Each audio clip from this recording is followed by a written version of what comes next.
What's up IWF, I'm Tyler Jacobs. I apologise for my appearance. This is a very hot day, and this is something like my 5th attempt at recording this video. Some of you may know I've had quite a few problems trying to record this, but anyway, let's get on with things. It's Night of Immortals, so let's run down the card. First up on the card we have Rowan McDonough versus Charity Crown. Now, for those of you who don't know, Charity Crown won the inaugural Diamond in the Rough tournament. Other than that, she's kind of been a bit quiet, whereas Rowan has been desperately trying to get her hands on Charity. There's been a few tag team matches that haven't gone according to plan. There's been a few shenanigans going on, which has led to this being a cell match, and now there's nowhere for Charity to go. Rowan, the beast of a woman, is going to finally get her hands on her, and I for one am interested to see how that goes. So it's a good kickoff. It's going to really set the tone for the show, and it's going to be interesting to see where that goes from there. So next on the card we have one hell of a match. It's a grudge match. That's what it's been labelled as. You don't get much more of a grudge than this. It's last year's feud of the year, Steve Austin versus Rob Diamond. If you don't know the story to this one, then where the hell have you been? Has your head been buried in the sand or something? Because these two have been at it and at it and at it. At one point, Rob Diamond and the House of Howlett had Steve Austin's contract, and they were making him do menial things like be the janitor for ref, amongst other things. At another point, Steve got Rob fired, and he had to put on a mask, and he was not Lord Dominicus, then he was Lord Dominicus. It's been a violent and interesting ride. Mandy Matthews has gone involved. She's been hurt.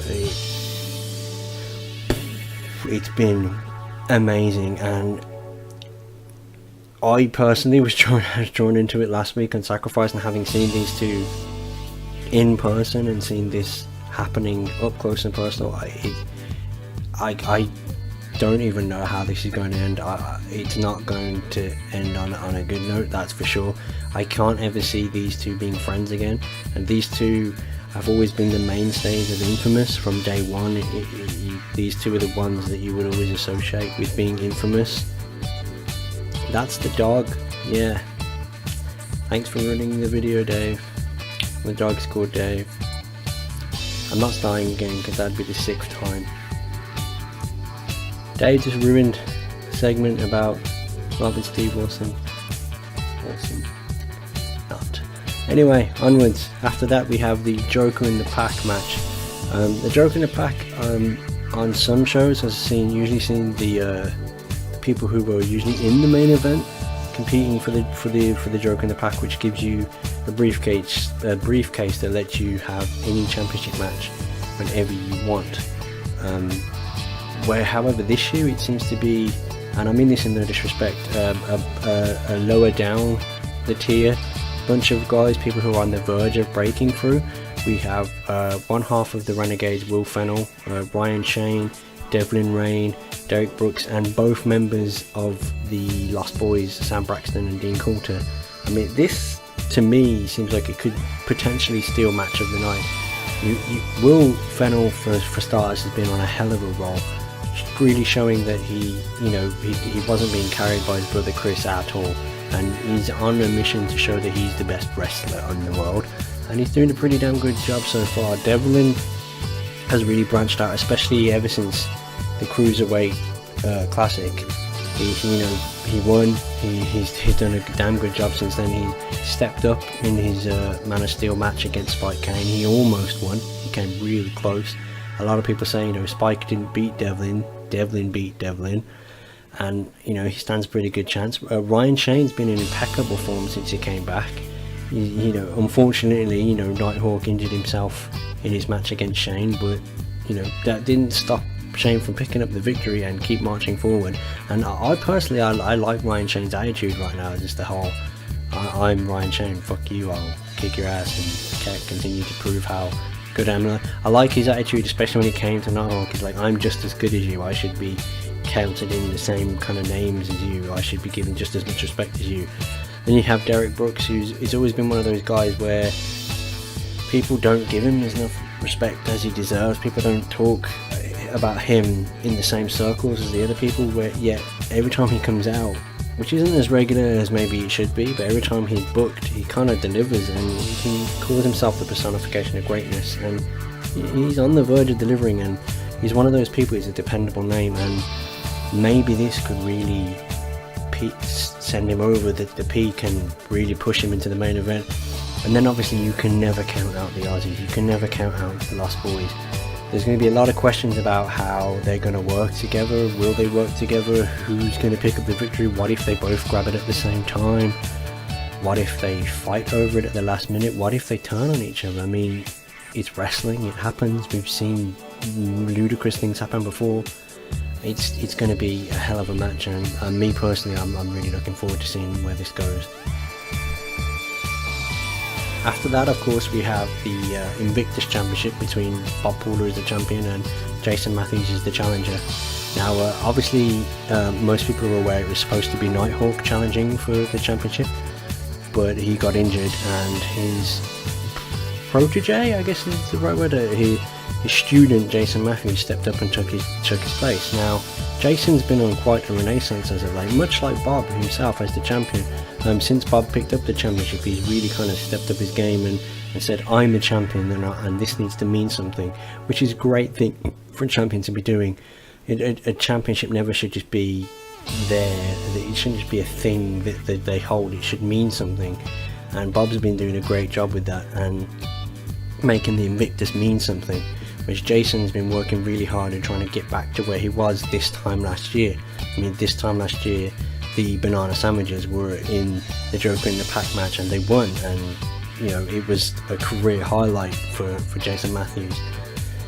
So seeing these two go back at it is quite a fun match, and I really, it's one of those where I can't really pick a winner, because either way I'd be really quite happy to see either guy walk away with the victory. And Bob's done a great job with the championship, and Jason Matthews really does deserve his spot there, so it'd be quite interesting to see who walks away with the victory. And after that we come to arguably one of the biggest matches on the card, which is another grudge match between the Immortal Falcon and Angel, who calls himself God.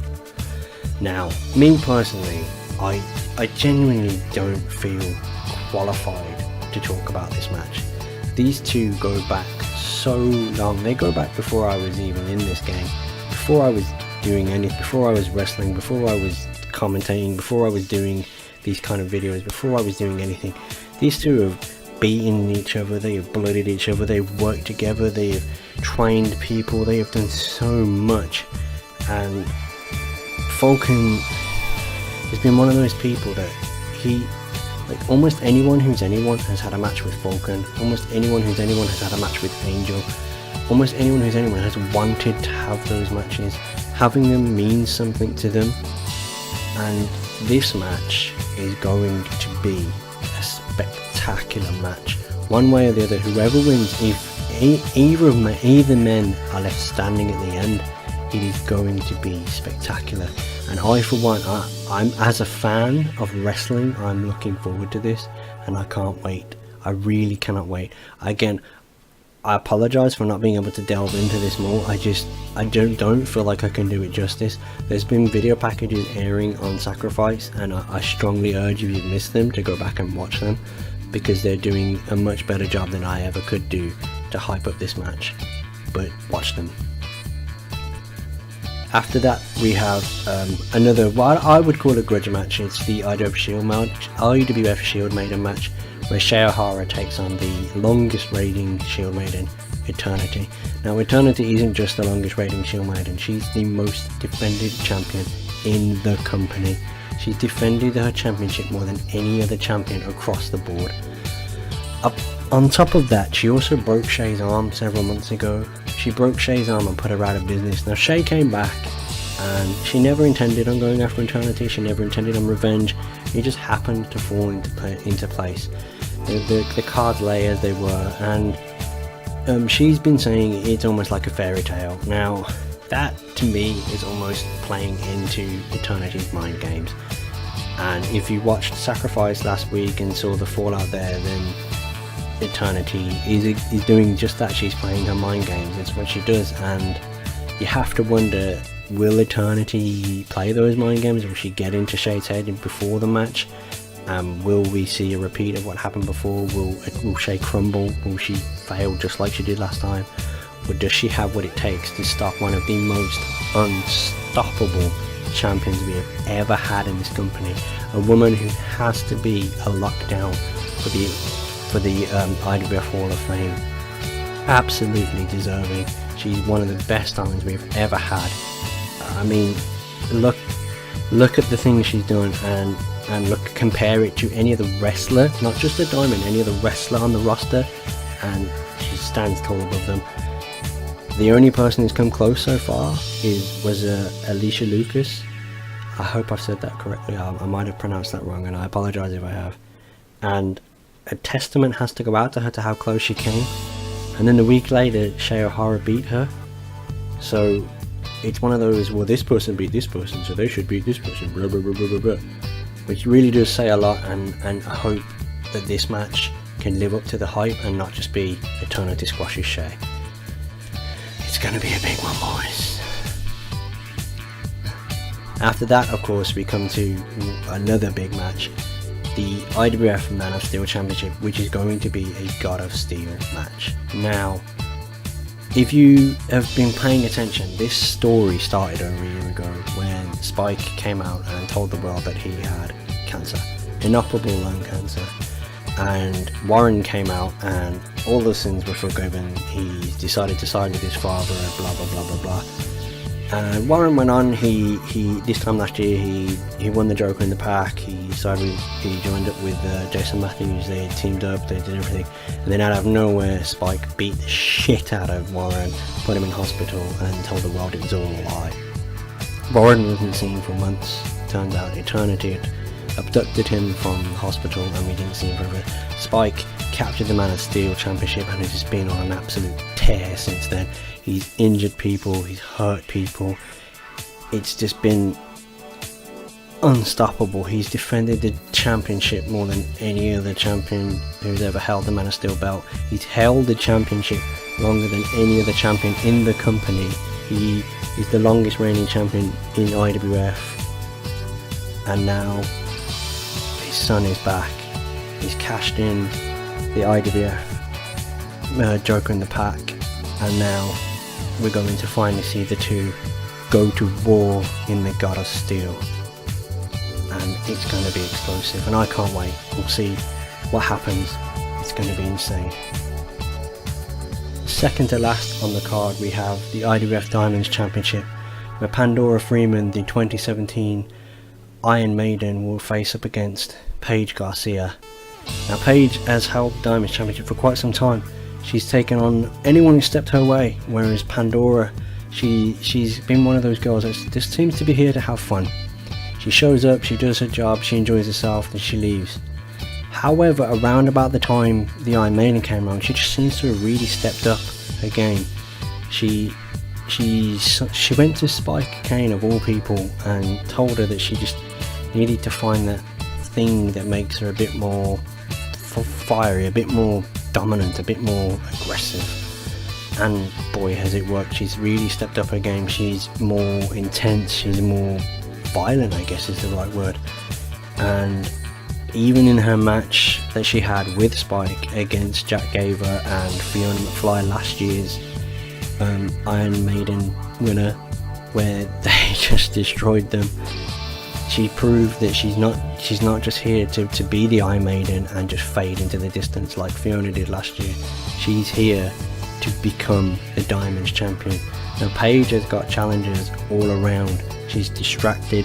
Can she be focused on Pandora? Can she ignore the other Diamonds that are trying to get her? Can she ignore Alexis, who's desperately trying to get in her mind, cost her championship? I wouldn't want to be in Paige's shoes right now. She's got big boots to fill. She's got another champion who's climbing the ranks, who's, in my opinion, overshadowing her reign right now. Eternity is the Diamonds champion right now, so it's a lot of pressure, and Pandora is coming for us. And of course the headlining match that we get to right now is the IWF Imperial Championship, where Andrew Jacobson, the 2017 Roulette winner, takes on the 2-time IWF Imperial Champion Cable Arcane.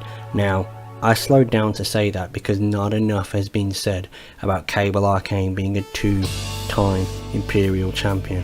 I'm going to say that again, 2-time Imperial Champion. Cable already has like a record actual reign.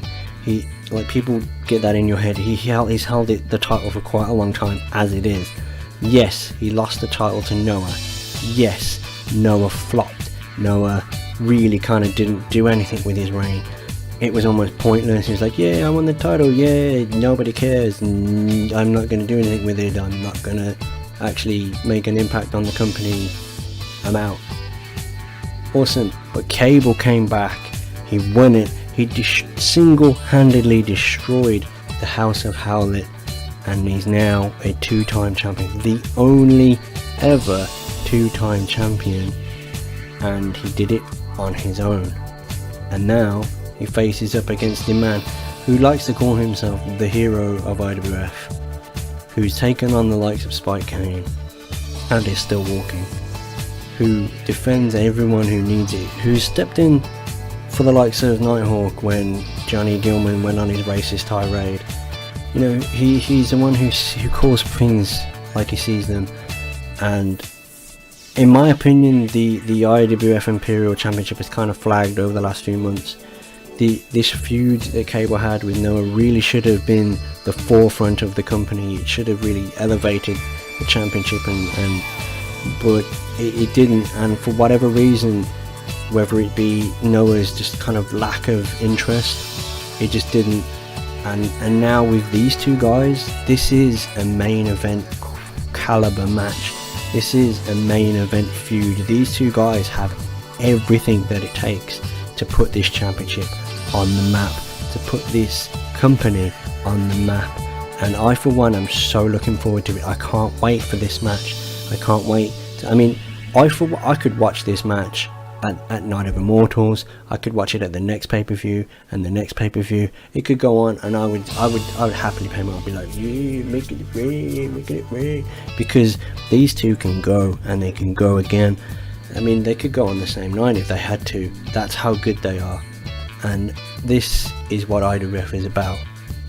So that's it. That's my preview for Night of Immortals, and I hope that everybody tunes in. Hopefully, once the show's done, I can get a review show up, but we'll see how that goes. Everybody tune in, and we'll see you all eventually. I've been Tyler Jacobs, and I'll see you soon.